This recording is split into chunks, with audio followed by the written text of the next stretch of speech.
This is Jeremy Wentworth-Stanley. I'm the fellow who has a hyphen in my name. The hyphen is silent, but I am anything but that.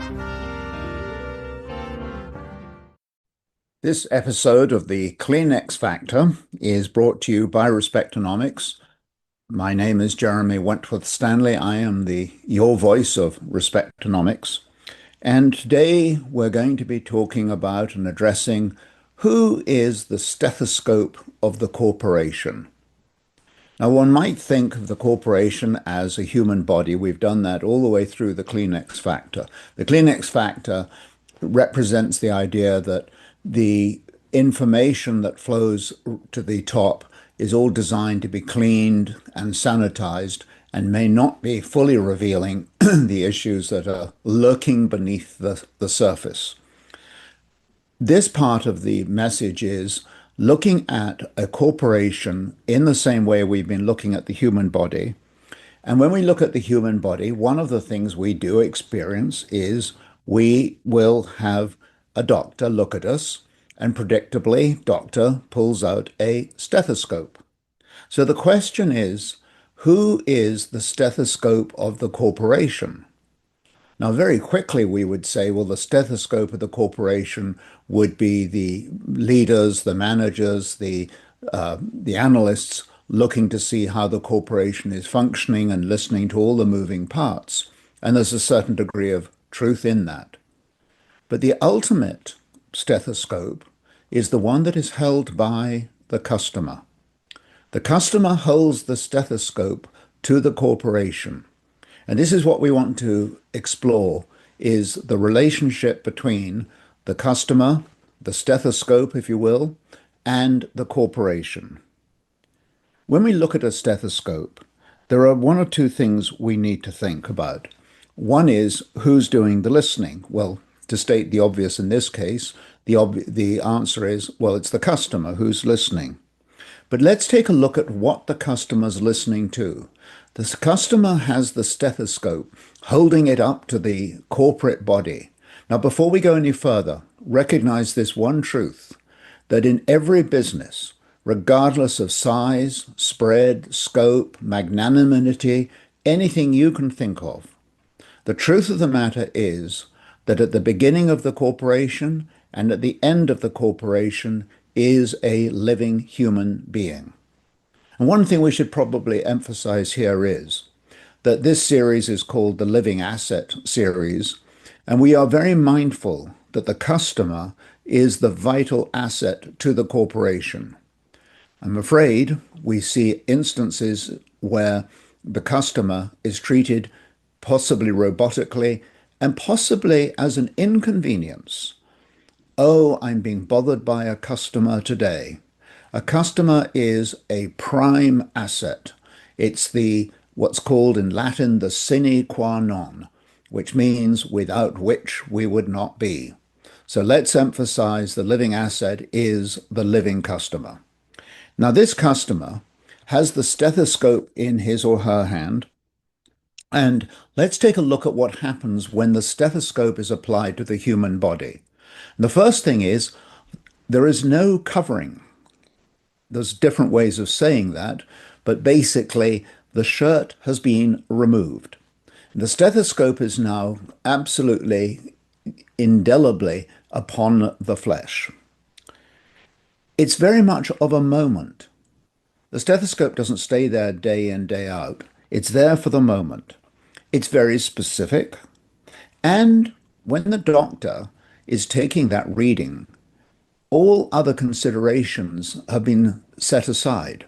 So at that very point where the stethoscope is on the human flesh, that is the point of contact, as indeed is the case with a customer completing a transaction with a corporation. It is of the moment, it is very specific, and it excludes other needs at that point of the transaction. It is a point of immediacy. It is there and it needs to be looked after.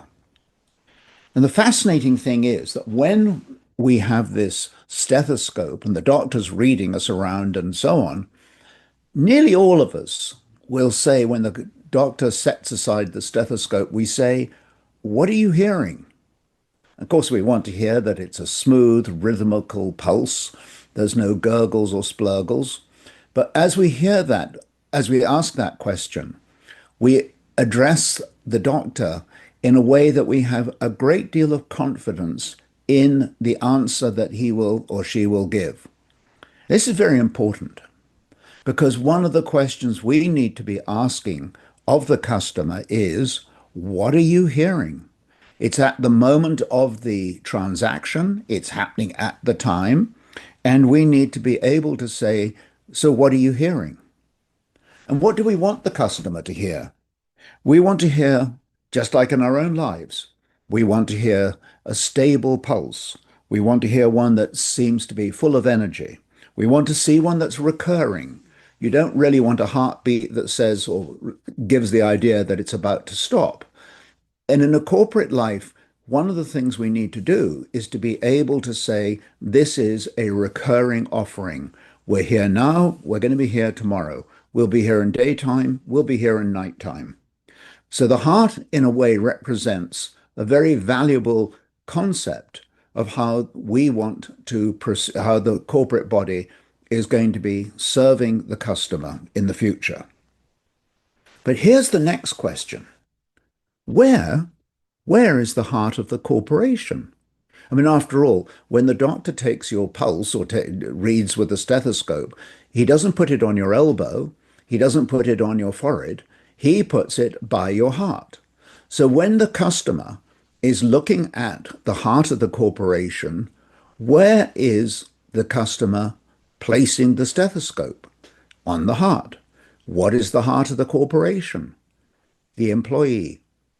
We as employees, we represent, at that very moment, we represent the entire collusion of everything that that company has to offer.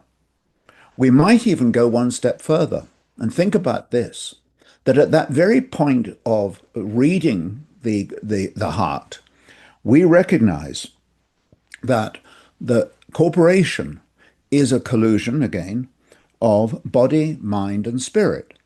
And if we divide those out, if we say, well, we don't need all three operating at the same time, and we get into this sort of divide and conquer formula, the readings will show a very fractured response. In other words, that reading by the customer wants to see a corporation that is breathing together in unity. Unity is very attractive.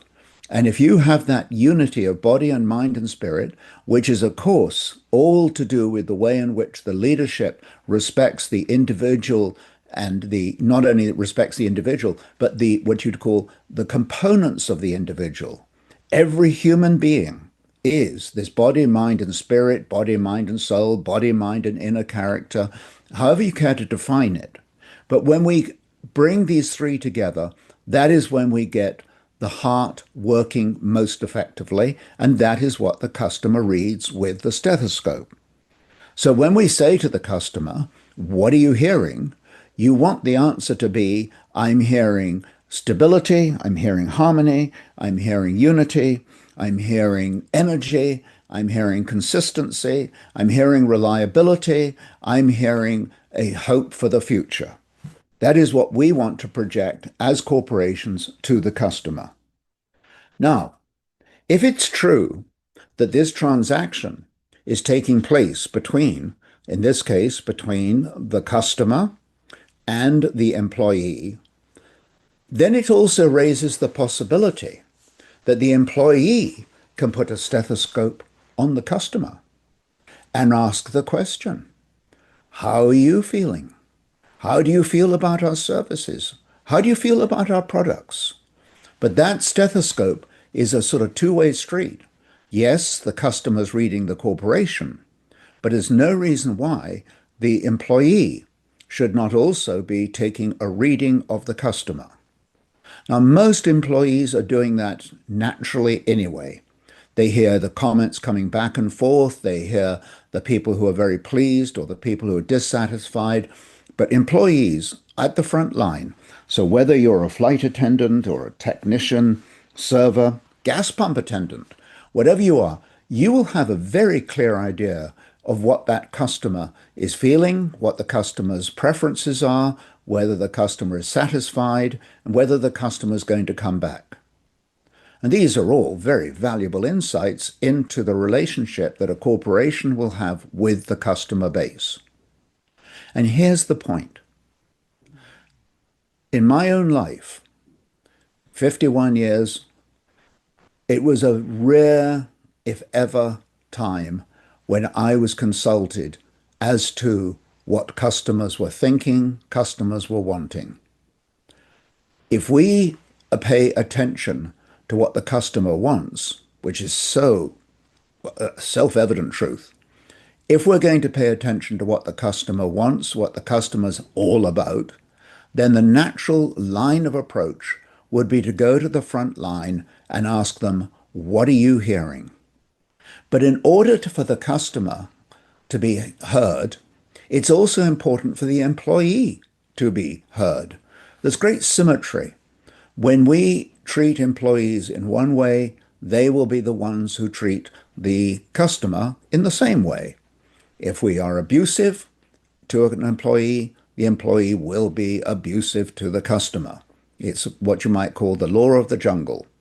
So, whatever approaches we are using that allow the employee to talk to the customer and find out how they're feeling and what they want and so on, that is exactly the same principle that should apply between the leadership and the employee. That management needs to be able to go to the employee and ask exactly these same questions. The stethoscope, how are you feeling? How's your energy level? How's it working? Do you need any help? And there are two questions that can be asked of an employee by leadership at any time. And the first one is, what can we do to lighten the load? And the second question is, are we on the right track? And by the way, those two questions can be asked by the employee of the leadership as well. What can we do to lighten your load? Are we on the right track? But when we get this mutual, reciprocal understanding, confidence in one another, it permeates. The customer hears it through his or her stethoscope. Now, when they're at the front counter, they know when the corporation is working with an effective heart. With an effective heart becomes energy, stability, and a future. And perhaps more importantly, or as importantly, when the heart is pumping nicely, it brings strength to all other parts of the body. And when we have a strong employee, we have a strong corporation. When we have a strong corporation, we have a customer who can hear it through their stethoscope. The transaction at the front counter is the moment of stethoscope's, what would you call it, application. We need to be very mindful of that. So, pick up a stethoscope and find out what the customer's feeling like, what the employee is feeling like, what's management feeling like. But the stethoscope is a wonderful tool to diagnose and to feel all the strengths and possibly weaknesses of a corporate life. I rest my case.